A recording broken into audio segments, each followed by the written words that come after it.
This is so good. I better drink some of this homemade coffee. We were talking about this album that you know we're behind. wildly excited about. Two. There's sadly the one that was put up by somebody in the audience with their iPhone. It doesn't give the quality of Visage, the track, and it doesn't. You don't actually get to hear the audience. All you do get to see is the amount of money that was spent on the fireworks. Who I wish they told us that there was going to be fireworks beforehand, because the reason I've been up in London with my producer Sari is polishing up tracks off the classic synth, because nobody warned us there was going to be like £250,000 worth of fireworks. So when the Prague Philharmonic Orchestra played on Never Enough, £250,000 worth of fireworks. Yeah, well, it was the closing ceremony of the fly ski snowboard ski championships, which was on the border of Russia and Prague. Well, it was 120 kilometers from Prague in the snow mountains of Hurikov, and it literally the week after the Real Olympics. So it was a massive thing, and to be asked to actually, when we heard what they did on Never Enough, the 8-minute overture mix of Never Enough, it was just like, oh, this is just amazing, and it was just like sending shivers down my spine. Then we got a call asking would we sort of like represent Britain and go and play at the closing ceremony in Hurikov, but we also had to go to Prague and rehearse with the orchestra. But they sent us the orchestrated parts of obviously Fade to Grey, Night Train, Damn Don't Cry, The Anvil, She's Electric, Hidden Sign, Never Enough, and one other off the new album, and Mind of a Toy, and The Anvil, altogether 10 songs. And also the conductor, we knew the conductor from the Prague Philharmonic Orchestra was a massive Visage fan, but we didn't know that the people in the orchestra had actually chosen the other 9 tracks, and they wanted to sort of take them apart, dissect them, and put their mark on them. So then we got sent the orchestrated arrangements, so we were a little bit au fait with them. So we weren't going to Prague cold and not knowing what we were going to be going in to rehearse with this 42-piece orchestra. And there is footage of us going in to the orchestra, and me and Lauren, when we're singing, we're just like, and also me getting to my vocal range when I originally sang Fade to Grey and hitting the high notes of when I was of that young age was really, not just for me but for the orchestra and the conductor, who was the biggest Visage fan. And I think he was actually taken aback that I actually sang it exactly word for word and matched the actual range. Obviously with maturing, you know, you don't, a lot of times you don't get that tonicity in your vocals, it goes. But even Lauren, after we'd finished, she sort of come and tickle me and she went, I'm so proud of you. And that, you know, also it was like when we heard the Anvil and there was percussion, and I'm giving the boys on the percussion, I'm going more. And they were speaking in broken English. Tomorrow you will hear more, tomorrow you will hear more, at this ceremony you will hear more. And all of them in the audience, I mean, and little did I know when we were rehearsing that every member of the audience had suits, white suits made, white shirts with ruffles, the conductor was in white. Then I had my requirements, ordered to wear black. Nobody orders Mr. Strange to wear any colour, and I'm like, do I stick with this or not? And luckily I had vintage Galliano, like a vintage Galliano dinner suit, and it fitted. And then I thought, right, I will be a bit cheeky in the costume change.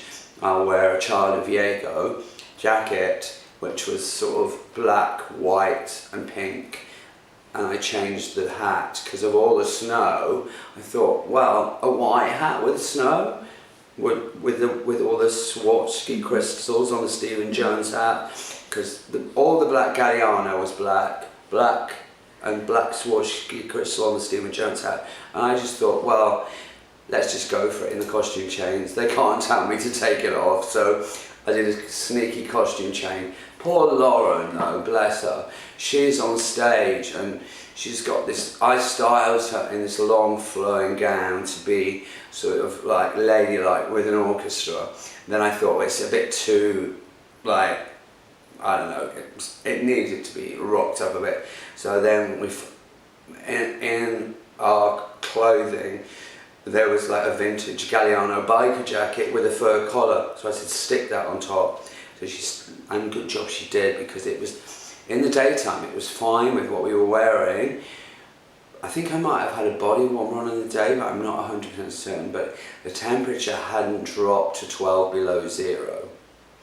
And where we had the barrier over us, I mean, literally, it went from windy to pissing down with rain, then to hailstones to sleet. And at one point I saw Lauren like running on the spot, and don't forget I work the crowd, so I am feeling cold. And there's one line in it goes, no more left in the giver, no more crying in the rain for you. Just the thought makes me shiver. And I did that, and Lauren goes, because it was so cold out there. And then every time I'd sort of say thank you, the next track, I could see Lauren running up and down on the spot, because Lauren doesn't work the stage like me. And I could see underneath her gown, she had like heels, no socks, no stockings, and she was really like working like as if she, because I reckon 2 more songs after the 10 songs, I think she would have had frostbite. And because they carried us both off stage, because everybody else is in ski suits, thermal gloves, snow boots. They carry us off stage and chuck us in a people carrier with the heat on full blast. And Lauren, I said, okay, now I'm too hot, I'm going to have to get out here and have a drink. Lauren says, do you mind if I just sit in here? My feet are still I felt Lauren's feet, and they were like blocks of ice.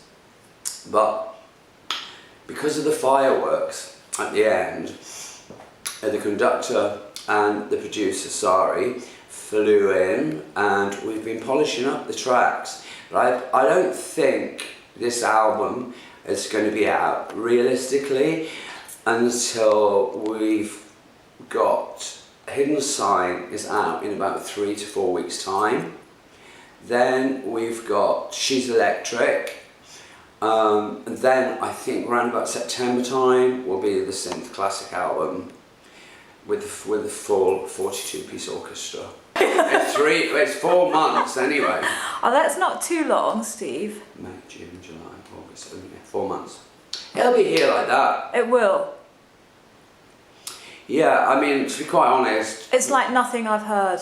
It's just absolutely incredible. It's mind-blowing. We had the privilege of going into the editing suite Yeah. the next day, and when you're on stage, you know they're doing some visual effects, Yeah. and you can tell by the lights, but until you actually see it in the video edit with the bank of TV. You're like, wow, they've got like lights which make us look like we're in the underground system, but like in a tunnel, like a fluorescent tunnel. Then it looks like we're in a jail cell with blue bars, jail bars all the way around us, and the orchestra. Then there's red lights, which maybe you've seen on YouTube. I have seen that, yeah. That's quite nice, but it like the overall effects. Ahmed, who is the man responsible for us going over, was responsible for the visuals. I can't remember what his band's called, but he's a really massive Visage fan, and it was him who gave us the honour to go over there as a British band and do the closing ceremony, which was, like I said, great. We all thought maybe them having done their diplomas, we thought there might be this sort of artsy sort of feeling towards us, or maybe they thought they were one-man up ship on us, or like, you know, looked down upon us, but it was none of that. It was like a mutual admiration as soon as we met for each other. And they clapped you in? And they clapped us in, yeah, that was really nice. And as I told you, Lauren, when she heard me like do my fade to grey bit, she said, "I'm so proud of you, Steve." Like afterwards, she said, "You've nailed it." She said, "It's like as if you're singing it like from when, like years ago."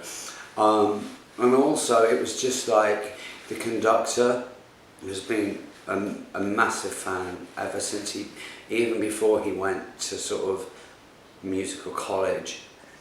And it was, as I said, I think I said it to you, it was the orchestrator, it was the orchestra that actually picked the individual tracks, which they wanted to sort of put their own marks on by structurizing them in different ways. They must have then been loving the tracks for years. Yeah. So they thought about them. They'd been living with the tracks personally. Yes. Yeah. Hadn't they? Yeah. For 30 years. Most probably, yeah, because I'd say the average age in the audience was say 30 to 45.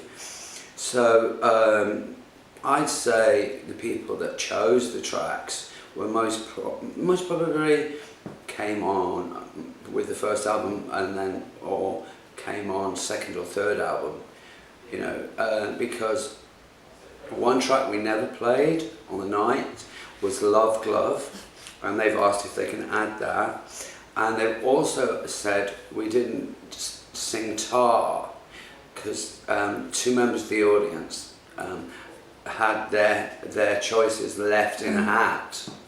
So when the conductor came in the other day, he said, "Do you think you could do Tar and Love Glove?"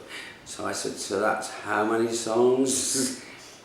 I had to polish up sort of 9 songs and re-sing Tar. Tar's easy for me to sing, but Love Glove, I haven't sung that for 35 years.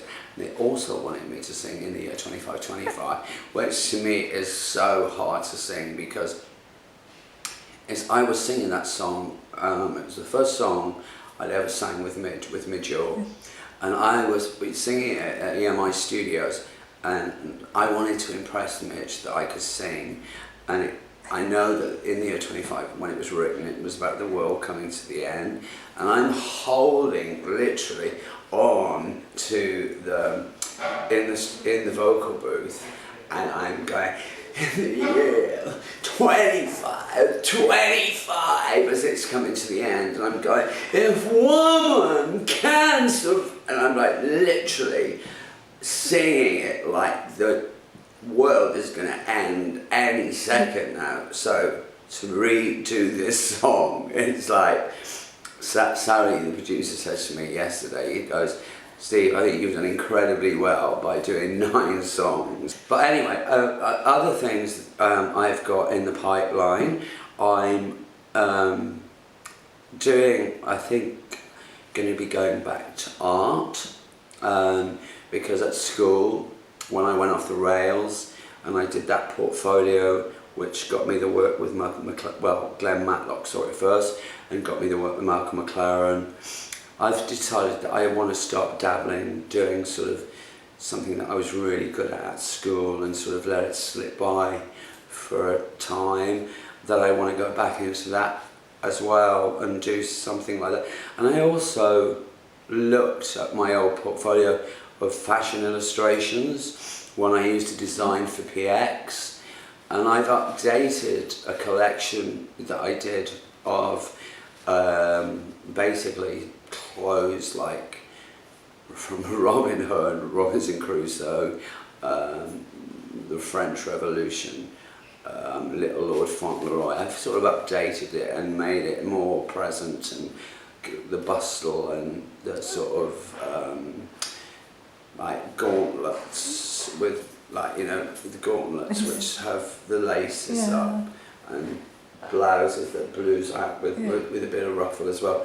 And I've done them with sort of pencil skirts which braid at the back and stuff like that. Done some really nice etches and sketches to update my, because I mean, if again this manager hadn't, the one who was the con man, hadn't got hold of me, don't forget I was earning 2,000 people a night into the Camden Palace, and I was a shareholder, and the first paycheck Visage ever had was for 320,000, and nobody advised me on what to do with 320,000, and I just thought, wow, this is Popland, this is going to come in forever. So I just thought, you know, this limousine or this jet or this car is on hand for me all the time. Must be what pop stars always have. And honestly, I don't think I'm a Valleys boy, and when it was 17, I'd only literally left the Valleys when I was 15, didn't even know what the word gay meant, because back then gay wasn't even used. It was happy, it meant that you were happy.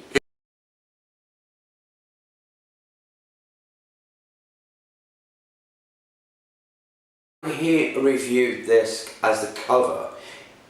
He said this should be hanging as a work of art in the Tate.